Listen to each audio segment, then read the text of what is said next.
My name is Sarah Kelly.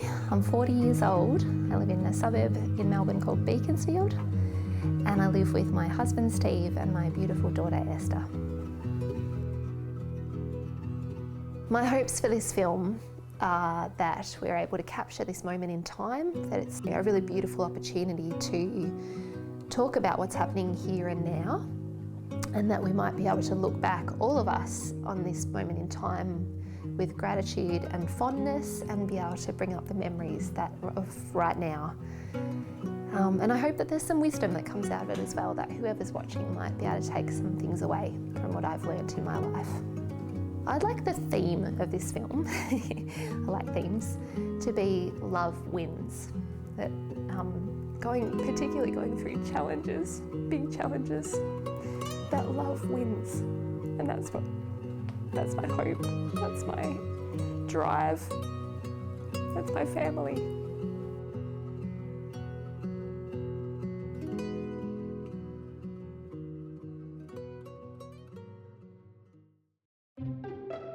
So I'd like to begin this story with a bit of my family history. I was born in Victoria. I'm the only one in my family to be born in Victoria.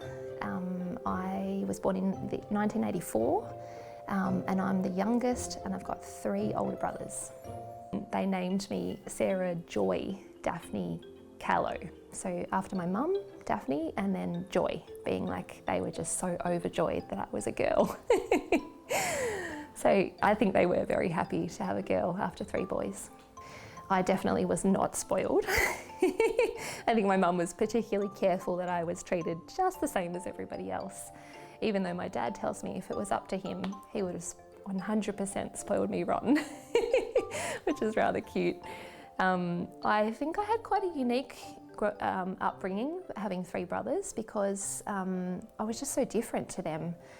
And I had to kind of forge my own path of being interested in different music, interested in playing different things, but yet still very much being influenced by what they were into. And I love that. I love that I grew up around motorbikes and cars and interests that my other girlfriends had no idea about. But it also was a gift in that when I got a little bit older, I related to boys really easily in quite a lovely way, like not necessarily like love or relationships or anything, but being in primary school, I distinctly remember when the girls went through that era where it was just really, they were very mean to each other.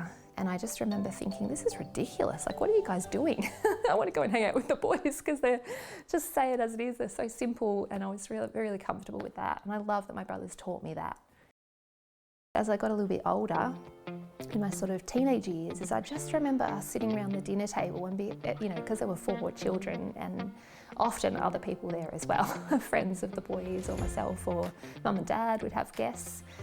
We would have the most raucous dinner table, conversations, so much laughter, so much storytelling. My brother Jono is an incredible storyteller.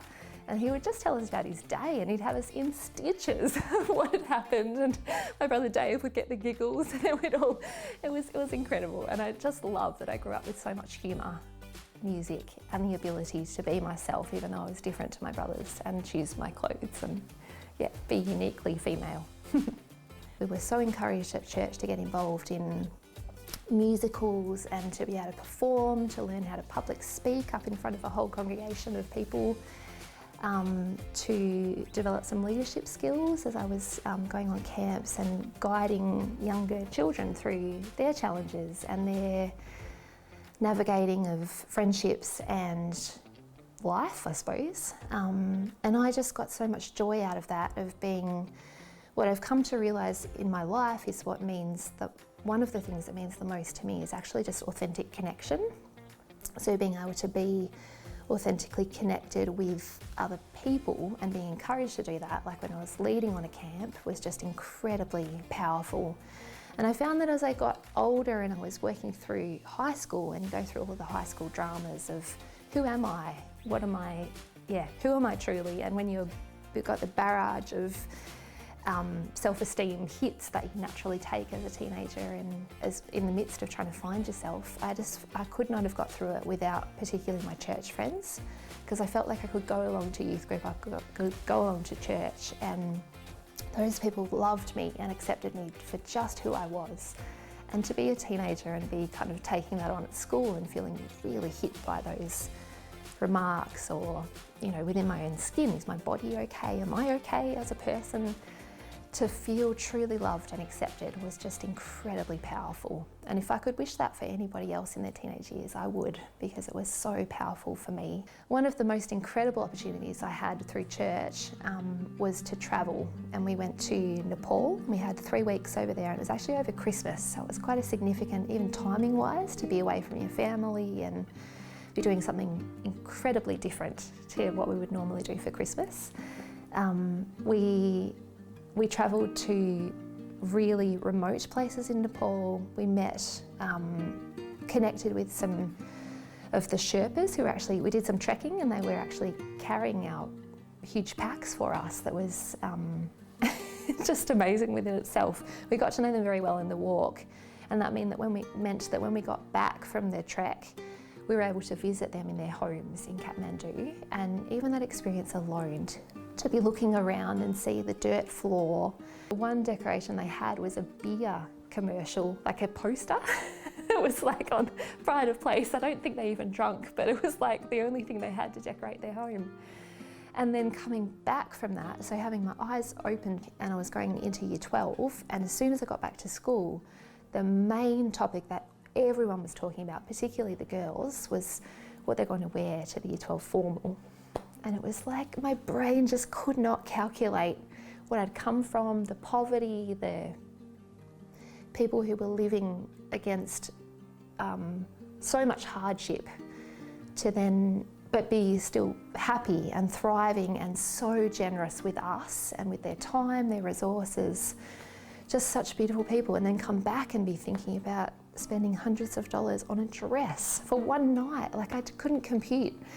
And I think that again was so formative to my outlook on life. And I would really encourage, particularly Esther, but anybody who had the opportunity, particularly when you're a teenager or a young adult, to travel to a third world country and just see how most, excuse me, most of the world lives. And we are so fortunate. So Steve and I actually met at church when we were younger, as both young adults in the church. And yeah, we had a little bit to do with each other. I remember Steve's a really great guitarist, so I actually got him, as a girlfriend and I, we did quite a bit of singing together. So I remember roping Steve in to come and play for us for a few gigs. So we had a little bit to do with each other then, but it wasn't until then we started working at the same school. So I was doing marketing at the school, and Steve came in as a teacher. And depending on who you ask, Steve or I, as to what happened when we first kind of connected, my version is that we had a moment, a really distinct moment, and we connected eyes across the room, and I had this moment where my whole body, my heart particularly, was like, oh, oh my gosh. And I remember going home, I was living with some friends at the time, and going back and saying, they knew Steve as well, I think I've got a crush on Steve Kelly. It was like, what is happening? Like, we'd sort of known each other growing up. But from that moment, I was like, I'm pretty sure I really like this guy. But Steve tells me he doesn't even remember any of that happening. I have no memory of it. I don't even really remember looking at each other at all. The time that I realised that it was, we went on this group date. On the Friday, we went and saw a singer, Ben Abraham, and then the Saturday we had like an office viewing party, and on the Sunday we went and saw, I think, a Harry Potter movie or something, and then when we were saying goodbye at Sarah's house, we had a cuddle, like a hug, and that was when her housemate walked through. But that was the moment that I thought, actually, it's on. Not like it's on, but... Steve and I didn't date for very long. I think it's because I just knew, and he knew as well, which was pretty incredible because he's such a deep thinker. So it was remarkable that he felt the same. Then I took a lot of, I guess, groundedness from that, because I can be a bit more emotionally, driven, whereas Steve's like a very even keel. And we both felt like this is it. So it was like, great, we're really, let's do this. So we didn't date for very long. Then we were engaged, and then things were just progressing so beautifully. And then we got married. Beautiful day getting married. It was just so fun celebrating with all our favourite people.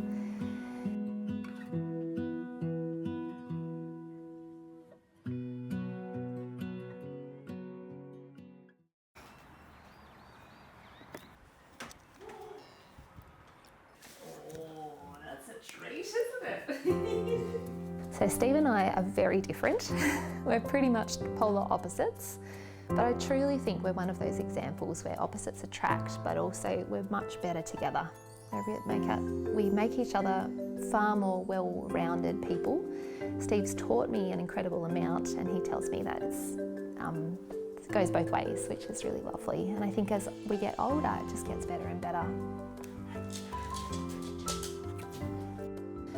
He's got so many random skills. The more you get to know him, the more you're like, whoa, you can do that? Like it is, the one that sticks most in my mind is that he's amazing at mouth trumpet. And it drives me nuts, and I'm like, stop it. No.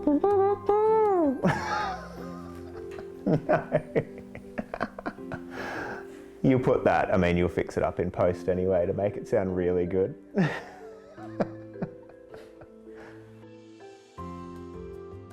Hard to describe Sarah, I think. It's hard to describe with individual words, because I think partly because once you've been with someone for so long, you don't necessarily notice the really specific individual things. It all just becomes one big vibe of a person. And in my wedding speech and my dad's speech at our wedding, we both described her as sunshine, and that feeling of, I think it's more of a feeling of what Sarah is when she walks into a room, and sunshine is probably the best example of that, because Sarah walks into a room, everything just feels like it's going to be okay, and she's caring and calm most of the time. She's vulnerable, she's strong when she needs to be. She's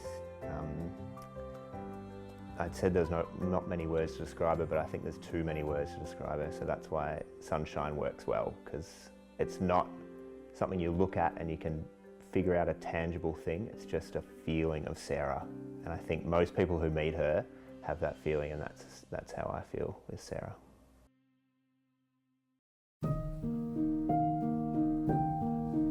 I had always dreamed about being a mum, so we found out we were pregnant. It was beautiful. It was a huge, huge highlight in my life. But Esther was born, and she was just the most beautiful little thing. She was quite tiny, and she had so much hair. Like, born with a full head of hair, more hair than Steve. And it was love at first sight. It truly was. Such special memories thinking back to that just after birth stages of holding her and having that skin to skin, that dream come true. It was so beautiful. From the very beginning, she would just giggle so much. She was so smiley, delightful, responded to the smallest things, would just make her crack up and make us feel so joyful too. It was just beautiful. She found Steve especially funny, and still does now. And there was a moment there where, when she was sleeping terribly, where the only thing she would respond to is show tunes. So Steve taught himself all these musical numbers and would just belt it out, and that would settle her. And so he was just on like constant show tunes. And there was one in particular where we would often say, close your eyes, Esther, and then it became, close your eyes, give me your hand, darling. But we would get to there, we would both just couldn't keep going because we were in stitches of laughter. That's the song we were singing her to get her to sleep. So she was delightful from very early age.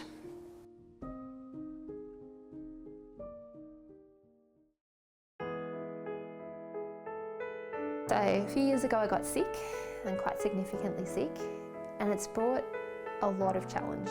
It's definitely been the hardest period of my life by far. But I want to talk about what I've learned from it. And I want to talk about particularly my faith in that context. I don't think I would be where I am today if it wasn't for my faith. It just became more and more important in my life as the challenges kept coming, purely because I don't believe I would get through this on my own. And I know, like, Steve has been incredible, our family has been incredible, we've had amazing support, but in terms of like a spiritual aspect, to know that God is good and God is with me and God love wins ultimately, that I have hope to get up tomorrow. I have hope that whatever form my life takes from here, I can live well. And my faith is a bedrock to that I sort of use that as my foundation and then build from there, knowing that I've got that promise, I've got that peace, I've got that hope, that love, no matter what the future brings. And that in itself brings me an incredible amount of peace.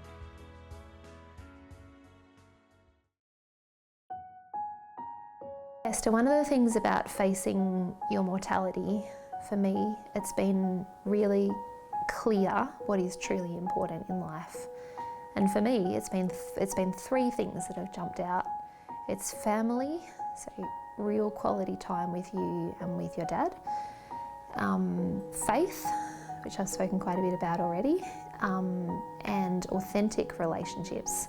And this one I haven't spoken about, but I do believe is quite crucial, because you need to have significant people in your life that you feel like not only love you entirely for just who you are going to be there to support you, but also to connect with those people, because it's crucial that you have people that you deeply connect with to support you and love you no matter what life brings.